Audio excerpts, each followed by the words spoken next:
Olá, como prometido, estou de volta e vou lhe apresentar uma poderosa estratégia para vencer as eleições. Isto também é possível para você. Mas antes eu preciso me apresentar novamente. Meu nome é Cristiano Gonçalves, eu sou coach político da Escola de Política do Brasil. E vou te mostrar como enfrentar a falta de dinheiro, o eleitor desacreditado e o sistema corrupto das eleições. Você certamente já ouviu dizer ou conhece alguém que raramente fica desempregado por muito tempo. Pois é, se eu te falar que é por causa de uma rede de amigos, você acredita? Se eu disser a você que quem tem muitos amigos tem uma maior chance de arrumar emprego mais rápido, você acredita? E mais, não sei se você foi, mas já ouviu dizer daqueles alunos que na escola ou na faculdade sempre se destacaram, conseguindo participar dos grupos de trabalho, de esportes e das baladas, e sempre participaram dos melhores momentos da turma? Ok. Enfim, sabe por que isso? Porque ele é dono de uma rede poderosa. As pessoas que demoram muito para conseguir seus empregos não têm rede. E aqueles que raramente ficam desempregados é dono de uma rede poderosa. Você se lembra que no vídeo anterior eu disse que falaria de uma senhorinha que influenciou Martin Luther King? Ninguém menos que Martin Luther King. Pois é, agora você vai entender o que eu quero dizer sobre rede. Isso mesmo, rede. Esta senhorinha e o que tem tudo a ver com você e Martin Luther King. Isso mesmo, você e Martin Luther King. Numa quinta-feira, em 1º de dezembro de 1955, mais de 60 anos atrás, depois de um dia inteiro de trabalho, Rosa Parks, essa senhorinha, saindo do seu trabalho, indo para casa, descansar, depois de uma rotina de trabalho intensa, pegou um ônibus, isso mesmo, um ônibus cheio. Só que tinham 3 poltronas nesse ônibus, 3 cadeiras nesse ônibus estavam vazias. A questão é que essas 3 poltronas estavam vazias no setor destinado para brancos. Ela, não vendo nenhum branco em pé, resolve sentar-se numa dessas cadeiras. No ponto em seguida, o motorista James Blake, parando, entra um branco. Isso mesmo, entra um branco no ônibus e o motorista pede aos negros que estavam sentados nas poltronas destinadas para os brancos se levantassem, ficassem de pé e cedessem o lugar.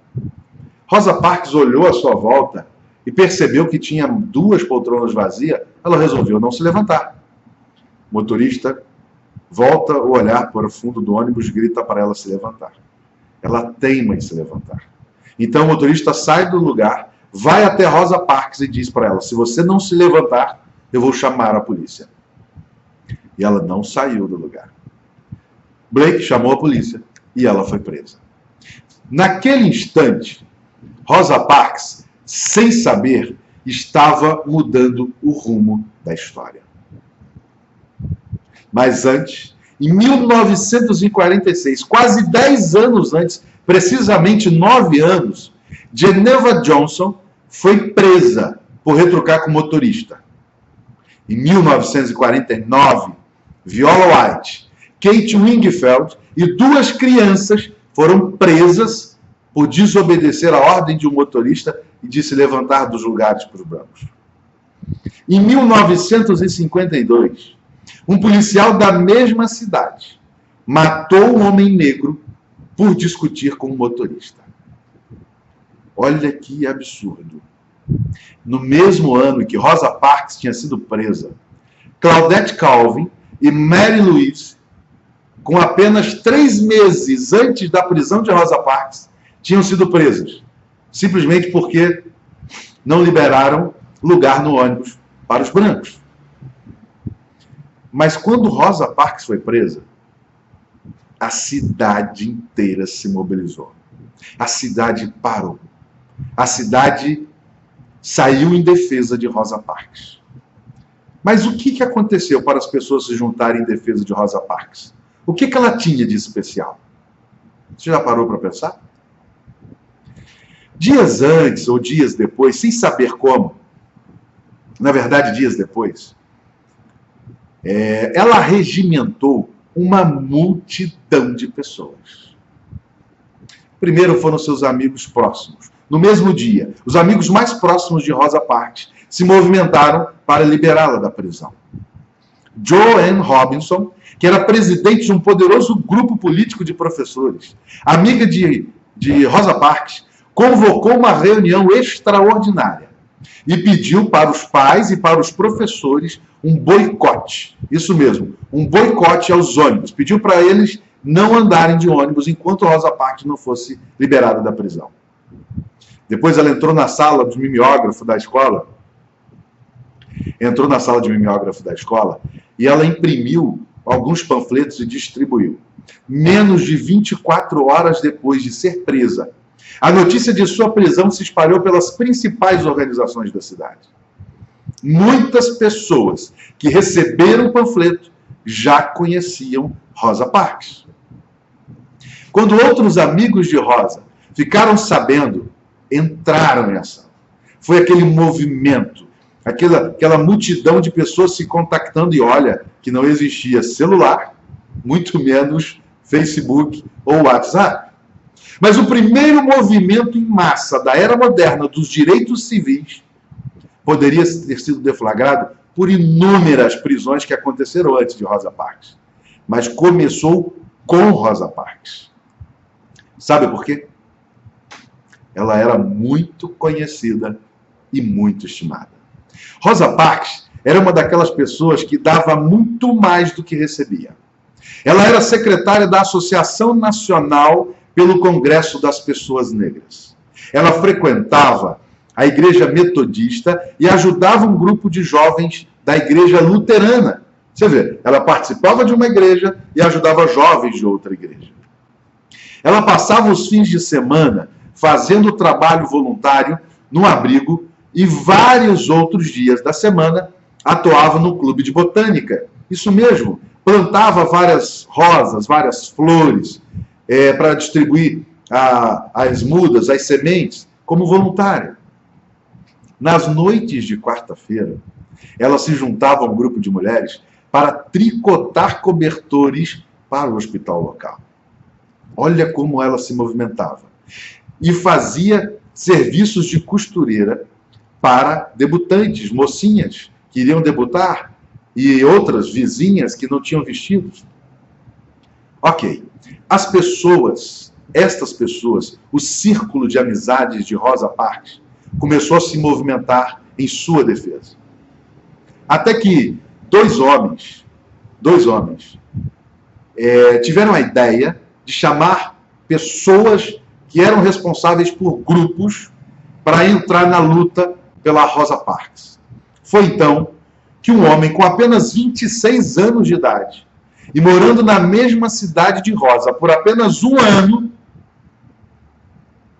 foi convidado a dar o seu endosso, além de ser pedido a ele a sua permissão para usar a sua igreja, da qual ele era pastor, para regimentar as pessoas para o boicote aos ônibus da cidade. Este homem era Martin Luther King, um jovem pastor de 26 anos de idade, recém-chegado na cidade. Receoso de se envolver quando foi convidado, ele pediu para pensar e responder depois se ele iria entrar na luta a favor de Rosa Parks. Mas esse rapaz, ele não desistiu. Ele buscou um amigo em comum que era muito amigo de Martin Luther King. O nome dele era Abernathy. E ele pediu a Abernathy ajuda para convencer Martin Luther King a entrar nessa briga, a defender Rosa Parks, a utilizar a sua igreja e os membros da sua igreja. Por causa disso, horas depois ele aceitou, ele entra em contato com o amigo de Rosa Parks e diz: eu vou participar dessa luta. 3 dias depois da prisão de Parks, pastores negros, depois de se juntarem com Martin Luther King, juntaram suas igrejas ao protesto. Pediram aos membros, cada um dos membros, que não usassem os ônibus. fizesse os seus trajetos a pé. Como boicote, ninguém usava ônibus. Começa aí a grande jornada histórica de Martin Luther King na luta pelos direitos civis, na igualdade entre negros e brancos. Você imagina, ou melhor, você imaginava que um dos grandes ícones de liderança mundial, de respeitabilidade, de credibilidade, de dedicação ao próximo, começou a sua história por causa de uma senhora simples, de 42 anos, também negra, humilde, costureira, simplesmente porque ela se recusou a levantar para ceder lugar a um homem branco, estando 2 cadeiras vazias? Pois é, mas Rosa Parks era dona de uma rede poderosa.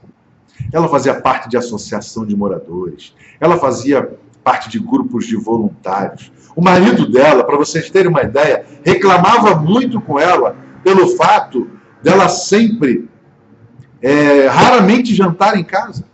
O marido dela falava: meu amor, é raro o dia que você janta em casa, porque você está sempre jantando com um grupo de voluntários, em reuniões.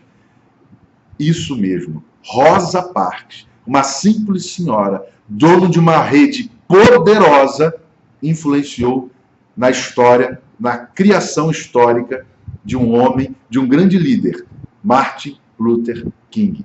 E que olha a coisa, olha a coincidência dessa história. Há 2 semanas atrás, segundo a Casa Branca, o monumento Martin Luther King ele foi escolhido para que os líderes pudessem refletir juntos sobre o trabalho em favor da igualdade e da justiça. E Barack Obama recebeu um líder brasileiro, presidente do Brasil, Dilma Rousseff, para visitar, em dias atuais, um monumento em homenagem a Martin Luther King. Isso tem 2 semanas. E olha que esse ciclo de histórias começa com uma simples senhorinha de 42 anos, há mais de 60 anos atrás, porque ela simplesmente tinha uma poderosa rede. E em pleno ano de 2015, a Casa Branca inaugura um monumento a Martin Luther King, para dar exemplo a líderes de todo o mundo, para refletir os seus trabalhos em favor da igualdade, da justiça, contra o racismo e a intolerância. Você perceba que toda essa história começou bem lá atrás, com Rosa Parks, simplesmente por uma rede poderosa, que ela sequer sabia, ou talvez essa inocência, essa pureza de construir essa poderosa rede, seria o grande exemplo de hoje eu estar conversando com você. Que você busca o sucesso em 2016 e precisa entender, compreender a importância de uma rede. Mas antes, eu preciso lhe dizer, porque eu decidi apresentar para você essa estratégia, por acreditar que, assim como eu, você é capaz de mudar o Brasil através da moral e da ética. Que também é capaz de compreender que vereador é o cargo mais importante da política brasileira. E que se desejamos transformar a sociedade através da política e melhorar o Brasil, o faremos através do crescimento e amadurecimento político de nossas câmaras de vereadores. É claro que muita coisa boa está por vir. Você vai se surpreender com o que os autores da pátria podem fazer por você. Autores da Pátria é uma metodologia que eu desenvolvi quando juntei marketing e estratégia política no processo de coaching.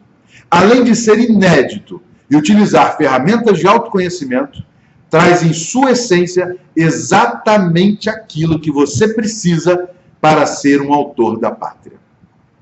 Vereador é o verdadeiro autor da pátria. Porque sei que você tem a plena convicção de que nasceu para viver por liderar uma sociedade mais justa e igualitária. E posso afirmar com toda certeza, o Brasil precisa de você. E é em nós, autores da pátria, que eu reúno pessoas como você, com o mesmo ideal, para transformarmos o Brasil no país que queremos. No próximo vídeo, eu vou te ensinar como construir uma poderosa rede que vai te levar ao sucesso em 2016. Essa rede idêntica ao que Rosa Parks começou mudando a história dos direitos civis e ajudando na construção da história de um dos homens mais importantes da história da humanidade.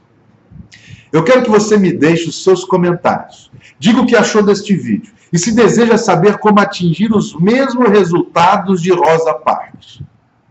Até o próximo vídeo. Um grande abraço.